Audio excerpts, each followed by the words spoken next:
On today's show, FanDuel over-under win totals for the Houston Rockets and the rest of the Western Conference. Who does Houston have to beat to be able to make the playoffs this next season? Plus, why Tyus Jones in Phoenix hurts the Rockets, and so much more. It's all coming up on today's Locked On Rockets. This is Mission Control, Houston. Ignition sequence start. 6, 5, 4, 3, 2, 1.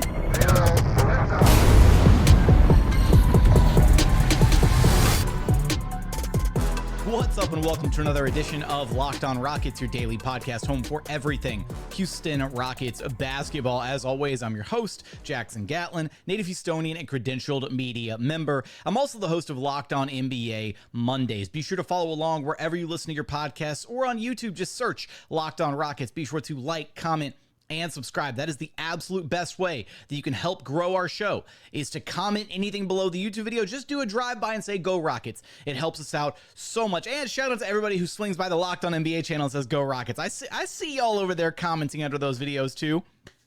Now, today's episode is brought to you by Game Time. Download the Game Time app, create an account, and use code LOCKEDONNBA for $20 off of your first purchase. Terms apply. And as always, thank you so much for making Locked On Rockets part of your day every single day, whether it's on your way to work, on your lunch break, in the gym. Thank you for being an everydayer. All right, on today's show, we're going to take a look at the FanDuel over-under win totals for this upcoming NBA season. We'll take a look at the Rockets over-under win totals and then kind of zoom out and take a much bigger picture view at the entire landscape. Not the entire NBA. That'd be a lot to do in one episode. We won't do the entire NBA. We'll focus on the Western Conference just to get an idea of the teams that the Rockets are likely to have to beat to make the postseason this upcoming, because this is the thing, is the Western Conference is going to be a bloodbath this next season. There's essentially, when you look up and down the list of teams in the Western Conference, there are, I would wager to say 13 of the 15 teams in the Western Conference have hopes of making the postseason in some capacity, either, outright making the postseason as a top 6 seed, or being in the play-in mix somewhere in that 7 to 10 range. That's kind of ridiculous that 13 teams all want to make it to the postseason. We just saw a Western Conference where the Rockets couldn't even make the postseason as a 41-win team. Like, that's kind of insane to think about. The level of competition has never been this intense in the Western Conference, at least in my time of being alive and watching the NBA, covering it. It kind of feels like it's going to be a bloodbath again, even worse this upcoming season. So looking at the Houston Rockets win total really quick, I thought it was actually, I don't want to say aggressive. I thought they were nicer to the Rockets than I would have expected them to be with their prediction. FanDuel has the Houston Rockets listed at 43.5. So that's the over-under for their win total, 43.5. That puts them 2.5 games over what they actually won this past season at 41-41. But then you have to start factoring in all the different things this Rockets team has done or is currently in the process of doing in order to be a better team this next season. And I think after I kind of lay the groundwork here for why the Rockets are going to be a significantly better team than they were last season, then it should give you some confidence to smash the over on their 43.5 win total. So let's rehash a few things here, right? So first off, this last year was Ime Udoka's first year coaching the Houston Rockets. His first year kind of getting his toes in the water, getting his feet wet with all these young guys, understanding who they are as players, how to best maximize their skill sets, their abilities, the best way to deploy them. He had to experiment with lineups throughout the season before he kind of settled in to the guys that he was going to lean on as his key rotation pieces about halfway through the year. He dealt with Jalen Green playing really suboptimally for about 2/3 of the season. He had to deal with injuries to a variety of different players, missed Dillon Brooks for a chunk of time, missed Fred VanVleet for a little while, lost Alperen and Sengun for a quarter of the season. And let's not forget, he only had Tari Eason on one leg for about 21 games. So you start factoring in these different things, right? You start factoring in another year of growth, another, having the first full year under Ime Udoka, having a full offseason where there is no coaching search, where there's no him getting acclimated, him getting accustomed to Houston. He knows what the situation is now. The players know who he is now. He's got those prior existing relationships to build upon. Ime has said in previous interviews that, he tried to keep things relatively simple here in year one as far as, schemes and offensive principles and things like that. So fully expect the Rockets to kind of expand upon their playbook going into next season. So you factor in just another year of consistency, right? Guys who, or I guess not consistency, I want to say chemistry, right? These guys having spent time together, knowing each other, the players knowing Ime knowing the players, all that. I think it's going to be a really big element for next season. Then you just factor in some of the missing pieces, right? Tari Eason only played a quarter of the season, and he was on a bum leg to boot. So ideally, right, you get a healthy Tari Eason for an entire season. You don't lose Alperen Sengun to a freak leg injury at the end of the season, right? So you don't miss him for a quarter of the year. Your best player, right? Your best player goes down due to injury, and the Rockets still were able to rip off a bunch of wins in a row because Jalen Green finally unlocked something. That's actually the next piece of the puzzle. What does Jalen Green look like this next year? There's a lot of cautious optimism that he finally unlocked the best version of himself to end this past season. But then you start to look back and you're like, okay, well, he had a really dominant March, kind of petered out at the very end of the season, but you could make that same argument for the entire team, honestly. Once the play-in became, a long shot, I feel like the whole team a lot of the young guys really took their took the foot off the gas and kind of took a little bit of a step back to round out the year. But ideally, right, you have Jalen Green take another step in the right direction, hit the ground running from the beginning of the season. And if he's even, again, we'll say 75% of what he was in the month of March, he doesn't need to be one of the best players in the NBA for this Rockets team to be good. He just needs to be good in his role, right? If he can consistently be an elite second or tertiary scoring option for this Rockets team, if he can knock down the open shots, if he can continue to create at a high level for his teammates, then the sky really is the limit for him. So you add that into the mix, right? You add in Reed Sheppard into the mix, who is clearly going to be a big part of what the Rockets are trying to accomplish this next season, even as a rookie, because he's just going to be that impactful, and he's got such a high floor already at an early age. And then the last big component, literally big component, is the addition of Steven Adams. Adding Steven Adams to this team that won 41 games last season is going to be so impactful across the board. He gives them a different look at the center position. He gives them another top-tier screener to open things up for Fred VanVleet, Jalen Green, Amin Thompson, Reed Sheppard. One of the biggest issues that the Rockets faced last season was when Alp hit the bench. Until Jock Landale became serviceable at the end of the season, when Alp hit the bench, the Rockets had to rely on kind of a center by committee situation with Jeff Green, Jabari Smith Jr., sometimes some crazy uber small ball lineups.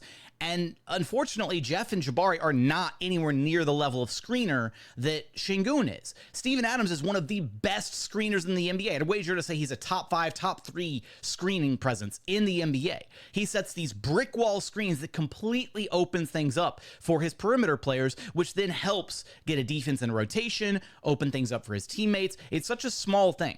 Oftentimes I feel like we take screening for granted and the impact that it can have on a game or to, strengthen a certain player. Fred VanVleet is a guy that looks incredible when he has great screening, but then he really struggles when he doesn't have great screening, right? There was a period of time where Ime was staggering Fred and Alp away from each other because he kind of felt like he needed to have one of those guys on the floor at the to run the offense, and they were actually both worse off because they really need each other to be successful. Alp needs the playmaking from Fred, and Fred needs the screening presence of Alp to really unlock each other's game, which is why Ime eventually just started playing them tandem to each other. Their minutes were basically identical at a certain point to the end of the season, or till when Alp got hurt.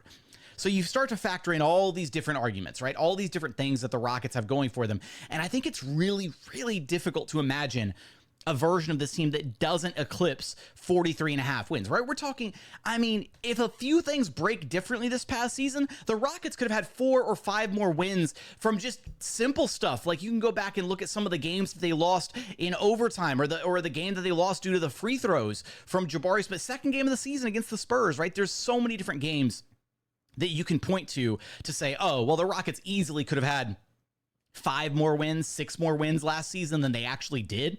So I feel incredibly confident in saying the Houston Rockets are going to absolutely smash that 43.5 win total odd and eclipse that and surpass that. But what does that mean in the grand scheme of things in the Western Conference? We're going to take a look next at some of the other teams, their win total predictions, and which teams the Rockets are going to have to finish ahead of in order to carve themselves out a playoff spot next season. We're going to get there in just one moment. First, today's episode is brought to you by Game Time. Game Time is an authorized ticket marketplace of Major League Baseball, which makes getting tickets faster and easier. Prices on the Game Time app actually go down the closer that it gets to first pitch. They've got killer last-minute deals, all-in prices, views from your seat, and their lowest price guarantee. Look, I don't know about you. My least favorite thing when I'm buying tickets, could be to go to a baseball game, basketball game, concert, whatever, is you're buying the tickets, you get to the very end, and then suddenly they try to like price gouge you at the very end, right? They're like, oh, the digital handling fee and the service fee and the ticket charge, all these different charges, and you wind up paying more in fees than you do for the actual tickets. That doesn't happen with Game Time because they give you their all-in price up front, so you know exactly how much you're paying the moment you start trying to price out your tickets. So take the guesswork out of buying tickets with Game Time. Download the Game Time app, create an account, and use code LOCKEDONNBA for $20 off of your first purchase. Terms apply. Again, create an account, redeem code LOCKEDONNBA. That's LOCKEDON NBA for $20 off. Download Game Time today. Last-minute tickets, lowest price, guaranteed. And continuing on here at Locked On Rockets, your daily podcast home for everything Houston Rockets basketball. All right, so we've got the Rockets at 43.5 wins over-under for this upcoming season. And when you start to take a look at the lay of the land across the rest of the Western Conference, you start to, I'm debating whether I want to start at the top and work down or start at the bottom and work up. Let's start at the top. All right. So the overwhelming favorite to be the best team in the Western Conference this upcoming season is the OKC Thunder. They were already the number one team last season in the Western Conference at 57-25. Their win total is currently clocked in at 56.5 this upcoming season. Now, while I do agree, I think the OKC Thunder will absolutely finish as the best team in the Western Conference.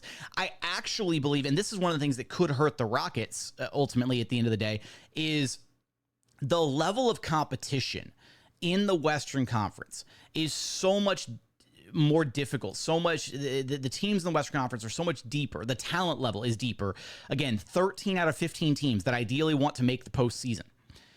I feel like across the board, every team in the Western Conference could very easily have kind of a down year as far as win total predictions, because let's face it, every team in the Western Conference has to play all the other teams in the Western Conference way more than the Eastern Conference teams do. So that's why when you're in the tougher conference, it's just harder to make it into the postseason, right? You've got to play these deeper, tougher, more difficult teams 4 times each instead of only 2 times each, like the Eastern Conference teams do. So even though their win total predictions are set at 56.5 and they won 57 games this last season, and the Thunder are a better team now, I'm inclined to say that they might not actually hit 57 wins again. I could very easily see a world where the Western Conference is exactly what it was a few years ago, 2 years ago, 3 years ago, the year where the Nuggets were the number 1 seed, the Grizzlies were the 2 seed, and the Kings were the 3 seed, but the Nuggets only had, like, I want to say it was, you know what, I have the thing up here. Let me just backtrack really quick. There we go. It was the season where Denver was the number 1 seed with 53 wins, 53-29. Grizzlies were the 2 seed at 51-31. And then the Kings were the 3 seed at 48-34. Honestly, I feel like we could be headed for a Western Conference that very much mirrors that season in the NBA, where the team in the 10th slot in the Western Conference was 42-40, much closer to kind of a 500 record. And then we had a handful of teams. We had the Mavs, who won 38 games, the Jazz won 37, the Blazers won 33. Like, we had a bunch of teams kind of in the mix for that final play-in spot. And the Mavericks, that was the year where the Mavericks ultimately, they bowed out, they gave up, they tanked the last couple games of the season, all that good stuff. So I am very curious to see what ultimately happens in the Western Conference this next season. I think across the board, we're in for a decline in win totals. Even though I just argued that the Rockets are going to be a better team, it's just hard to imagine them not adding at least 3, 4, 5 more wins with everything, all the arguments that I laid out in segment 1.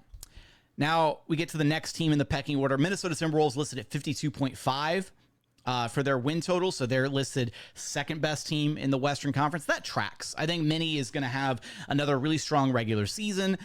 They strike me as a team that is deep enough and talented enough to be able to both dominate the regular season without worrying about necessarily running out of gas ahead of the postseason. Look, Anthony Edwards is going to be another year older, another year better. That's a really talented Minnesota team. They brought in Rob Dillingham. I think that makes absolute sense right there. The Denver Nuggets listed at 51.5. That's another curious one where I'm very tempted to say take the under or go under on their win total because, let's face it, the Nuggets got weaker. The Nuggets have gotten worse in consecutive off seasons. Losing KCP is a significant blow to the Nuggets, and they are sending like the biggest Hail Mary prayer by signing Russell Westbrook and hoping, like, I get the logic behind signing Westbrook. You're basically hoping that he can just keep the scoreboard moving in the non-Jokic minutes, because generally the Nuggets win the minutes when Nikola Jokic is on the floor. The problem is they get absolutely decimated when he's not on the floor. But Christian Brown is not the shooter that Kentavious Caldwell-Pope is, and you're asking a lot of him to step up and fill that starter spot. I don't know. I feel like the Nuggets are headed for another season where they regress, even though they've got the 3-time MVP on their roster. They're still going to be a hell of a team. They're still going to be an incredibly difficult out, and they're not going to be a team that anybody wants to face in the postseason because still nobody has an answer for Jokic.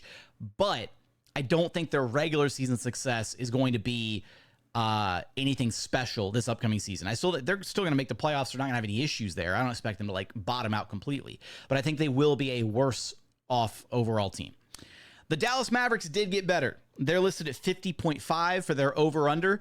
I'm tempted to say over on that one. I would, in fact, in my mind, I would kind of flip the Nuggets and Mavericks. I think the Mavericks regular season record will be better than the Nuggets. I think if you start breaking it up into tiers, I think the Thunder are going to be far and away the favorites. Put the Wolves and the Mavericks kind of in that next tier. And then I'd put the Nuggets kind of in the same tier as like the Grizzlies, the Suns, and the Kings, kind of more or less, and maybe even the Pelicans, because you start looking down these over-under lists. And Mavericks at 50.5. The Grizzlies are a slight chunk separated, 47.5. Then you got the Suns and the Kings with the same over-under at 46.5. And then the Pelicans are at 45.5. So that's already 1, 2, 3, 4, 5, 6, 7, 8 teams. We've got 8 teams in the mix right there, all ahead of the Houston Rockets as far as their 43.5 over under. Now things start to get really interesting because the Rockets are actually right there at 43.5, in addition to the Golden State Warriors and the LA Lakers, but all 3 teams listed at 43.5 wins for their over under win totals. I think both the Warriors and the Lakers are 2 teams absolutely poised for some significant regression this next season. You look at the Golden State Warriors, they've been absolutely trying for a Hail Mary play to land Lauri Markkanen. They struck out on every other major free agent. The Lakers struck out across the board. Both of those teams didn't improve at all, or didn't improve significantly enough to change my opinion of, in fact, I would argue, again, the Golden State Warriors got worse. And I think the Lakers kind of more or less maintain status quo, but you get another year older with LeBron, AD, like there's so many question marks about the health around those 2 guys anyways. Like I feel like both the Warriors and Lakers are prime candidates to drop considerably. The Warriors, I mean, they only barely beat out the Rockets for the final play-in spot this last season. And then even the Lakers, they had kind of a tumultuous season and they managed to finish at the top of the play-in bracket, but they weren't that far ahead of Houston anyways when you start looking at the win totals. They only finished with 47 wins. So I feel like those 2 teams in the same bracket as the Rockets, I feel like the Rockets should be the favorite of that trio to emerge and record the most wins of that little group of 3. And then it starts to get the teams below the Rockets. That's the thing, is the Rockets only have to beat, it looks like the Rockets are only going to have to beat one of the Warriors or the Lakers to give themselves a shot in the play-in tournament in the postseason. Because again, there's 8 teams ahead of that little bracket of 3, and then there's Rockets, Warriors, Lakers right there. 3 teams for the final 2 spots in the Western Conference. And then to round things out, you've got the LA Clippers, the Spurs, the Jazz, and the Blazers. So the Clippers are at 40.5. The Spurs are at 36.5. Is such a generous like win total. I'm tempted to say take the under on that, just because, my God, like that would be such an insane jump for San Antonio to make. But you don't want to discount Victor Wembanyama, his talent level. The additions of Harrison Barnes and Chris Paul are going to be monumental for the Spurs. I just don't know if they're going to be like, how many games did they win this past year? 22 games, a 14.5 win improvement. Chris Paul, Harrison Barnes. I don't know. I'm torn on that one. Spurs are absolutely going to be in the hunt for a play-in spot, though. That is absolutely for certain. The Jazz at 27.5, a lot lower on the Jazz than I thought they would be. And then the Blazers at 21.5. Blazers and Jazz are the two teams that you look at and they're not even in the postseason race. However, there was that rumor floating about that the Utah Jazz could look at trading for Brandon Ingram and making, trying to build around Lauri Markkanen. That would be an interesting dynamic to see unfold in the Western Conference, especially when you start looking at a guy like Walker Kessler, who does answer that kind of the big gaping hole at the 5 spot that the Pelicans have, even though he's not a great complement for Zion Williamson. At least he would address their lack of a big man in the middle since losing Jonas Valanciunas. But if I'm a Rockets fan, not if I'm a Rockets fan, I am a Rockets fan. Anyways, I'm saying I feel like you have to have a lot of confidence in the Rockets' ability to at least carve themselves out a spot somewhere in that play-in tournament range. But then you start to even look at some of the other teams ahead of them, right? The Pelicans are kind of in a precarious situation until they resolve the Brandon Ingram situation. The Kings are going to have a learning curve trying to understand and fold in DeMar DeRozan into what they're doing. Maybe there's some bumps and bruises along the way there. The Phoenix Suns, still kind of a powder keg. And the Grizzlies, a lot of people are chalking the Grizzlies up, and they'll get Ja back, they'll be incredible, they'll be fine.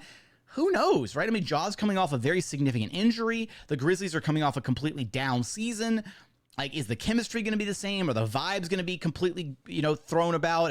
What's their starting center situation going to be? Are they going to roll out Zach Edey in their starting lineup? Like, who knows what's going to happen in Memphis? So Memphis is kind of a question mark as well. I wouldn't put it past the Rockets to be able to finish not just ahead of, one of the Warriors or Lakers to get, a spot in the play-in tournament, but I wouldn't put it past them to actually have a more successful season than any of that handful of teams kind of in that next tier, that Kings, Suns, Grizzlies, Nuggets tier of regular season wins. I could see all those teams plus the Rockets kind of flirting with that 45 to 50 win kind of territory, and it just being really stacked up there until the final week or two of the regular season, where you start factoring in some tiebreakers and those last few games of the regular season to shake things out. So that's at least where we're looking at the Houston Rockets as far as next season's playoff hopes are concerned. But coming up, got to talk about a recent free agent acquisition for the Phoenix Suns and how that impacts not only the Western Conference, but the Houston Rockets down the line and all the draft picks that the Rockets own by way of Phoenix. We're going to get there in just one moment.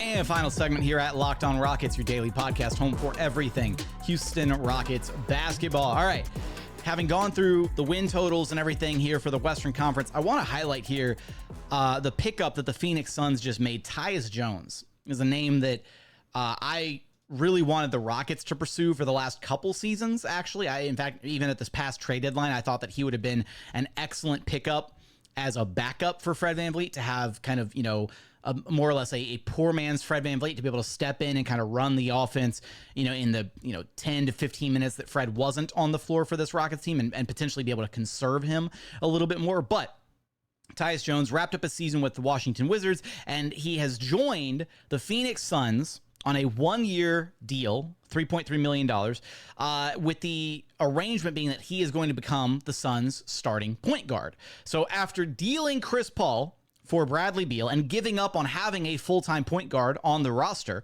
and kind of trying to, I guess, play make and a point guard by committee this past season, we saw how much of a disaster that kind of was for Phoenix. Look, they managed to still win 49 games this past season. They managed to still win 49 games despite the fact that they didn't have a true floor general. And that was something that hurt all three of their stars, right? It hurt Devin Booker, it hurt Bradley Beal, it hurt Kevin Durant. Adding Tyus Jones is arguably one of the biggest additions that any singular team made this offseason. And there might be some people like, oh my God, why are you glazing Tyus Jones? Like, Tyus Jones is good. He's got one of the best he's got the best assist to turnover ratio in the NBA. And he is exactly what this Suns team was missing. And this sucks for the Rockets. It absolutely sucks for the Rockets, because this is the kind of move that will kind of, I don't want to say level the playing field, but it's a stabilizing move for Phoenix. This is such a big pickup for the Suns in what was such a pivotal year for them with so many question marks, right? They've got a championship or bust mentality. They've got 2 years left of Kevin Durant. They've got Devin Booker on a long-term deal, but a lot of question marks about his future in the desert if Phoenix has yet another year where they underperform. So this was pretty much probably worst case scenario for the Rockets, now owning a lot of Phoenix's future draft capital, because the Rockets are banking on an implosion ideally happening sooner rather than later in Phoenix. And if Phoenix has a really strong year, if they make a really deep push in the Western Conference, if they make it to the Western Conference Finals, or hell, even a finals appearance, whatever, then suddenly there's going to be a renewed level of hope. There's going to be a renewed level of optimism in Phoenix that Budenholzer has figured something out that Frank Vogel couldn't, that maybe all the stars are kind of rebought in to what they're trying to accomplish in Phoenix. Instead of the opposite, which would be the ideal scenario for the Rockets, is if Phoenix blows up in catastrophic fashion this season, and then they are forced to trade Kevin Durant to recoup some assets because he's getting ready to go into the final year of his deal, or Devin Booker demands a trade out, or Bradley Beal just completely flames out and continues to look like a big fat negative asset with, his monumental contract and his no trade clause and all this stuff. So, the Tyus Jones signing for Phoenix, not only does it make Phoenix, I feel like, now a legitimate contender in the Western Conference. They've got a starting lineup of Tyus Jones, Devin Booker, Bradley Beal, Kevin Durant, Yusuf Nurkic. That lineup still has a lot of question marks defensively, but offensively should easily be one of the best teams in the NBA, especially now that you have Tyus Jones able to help set the table and set up guys like Devin Booker and Kevin Durant. That's going to make their lives so much easier this upcoming season. I wouldn't put it past Phoenix to actually catapult themselves and vault themselves into that top 4 conversation in the Western Conference. I know we were just looking at the win totals and stuff there. There's still some question marks, right? Obviously, there's still a lot of that team is still very precarious at this point. So I'm not going to completely say go all in on Phoenix. They're going to be incredible. They're going to win it all this next season. Nothing like that. But the Tyus Jones situation hurts the Rockets, because ultimately it gives Phoenix a much, much better shot at a solid season, less chaotic season for sure. He's a stabilizing force for them, and all that does is ruin the value of those future picks. Now, again, the good news is here that those picks don't start kicking in until, well, there's a swap for, the in the 2025 first round. So there is a swap there to consider. So as long as the Rockets finish, if the Rockets finish behind the Suns, that swap is now beneficial. But then again, all it does is it messes up the long-term ramifications of that 2027 first round pick. And then, the two most favorable of Dallas, Phoenix, and Houston later in 2029. Because again, at the end of the day, what you really were hoping for is you were hoping for Phoenix to crater sooner rather than later. And I am now rhyming like Seussical the musical, green eggs and ham, all that good stuff. But legitimately, adding Tyus Jones hurts the draft capital that the Rockets own by way of the Phoenix Suns. And hopefully it's not as drastic. Hopefully it's not at least from a Rockets lens, hopefully the Suns are not near as good as I think they're going to be with the addition of Tyus Jones. And the one saving grace, though, is that, short of the Suns like winning a title, with this addition of Tyus Jones, and if everything suddenly clicks this next year, and if Budenholzer's like in his bag as the coach, whatever, if the Suns win the title, that changes a lot of things. But Tyus Jones is only on a 1-year deal. And he's on that 1-year deal because he's going to be in a role where he's completely featured with the Suns. He's probably going to have the best averages of his career. I wouldn't be shocked to see Tyus Jones average north of 10 assists a game, honestly. He was at 7 assists per game this past season. But he's going to chase the bag after his little stint with Phoenix, right? He signed a 1-year, $3.3 million contract. He's hoping to have a monstrous year with the Suns, a strong playoff run, and then have teams lining up to try and give him the bag summer 2025.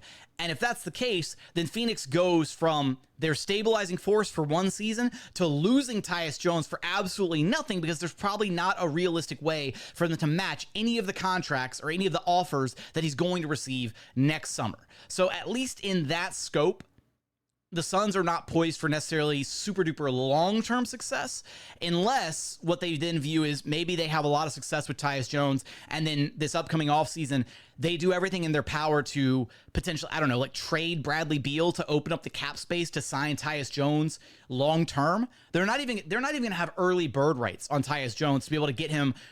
Early bird rights is when you've had a player for 2 years on your roster, so not full-blown bird rights, which takes 3 seasons, but 2 years. So they're not even going to have that luxury for Tyus Jones. Like, the most they'd be able to, like, I think, create in cap space to keep him is to get under the tax line and have the non-tax MLE to offer him. But if another team rolls up with an offer that's $5 or $10 million north of that, which I would assume plenty of teams are going to try and offer him the bag next summer, especially if he has a good year here this next season, then Phoenix is going to lose him for nothing.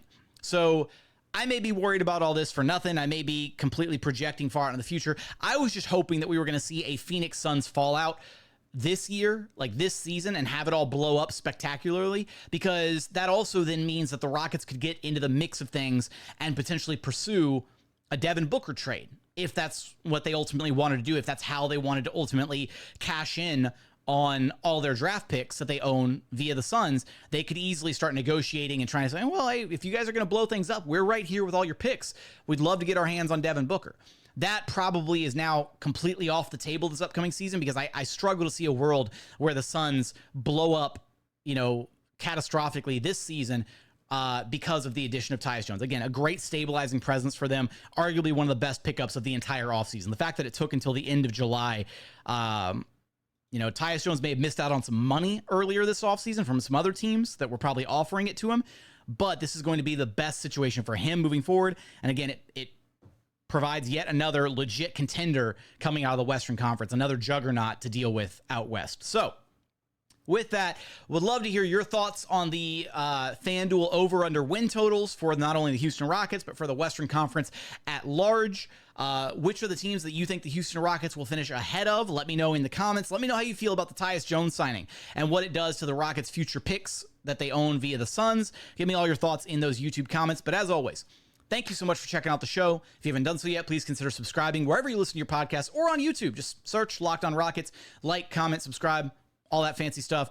Hit us with a 5-star review if you're on Apple or Spotify. But as always, thank you so much for watching. Thank you so much for listening. And we look forward to having you back right here at Locked On Rockets, your daily podcast home for everything Houston Rockets basketball.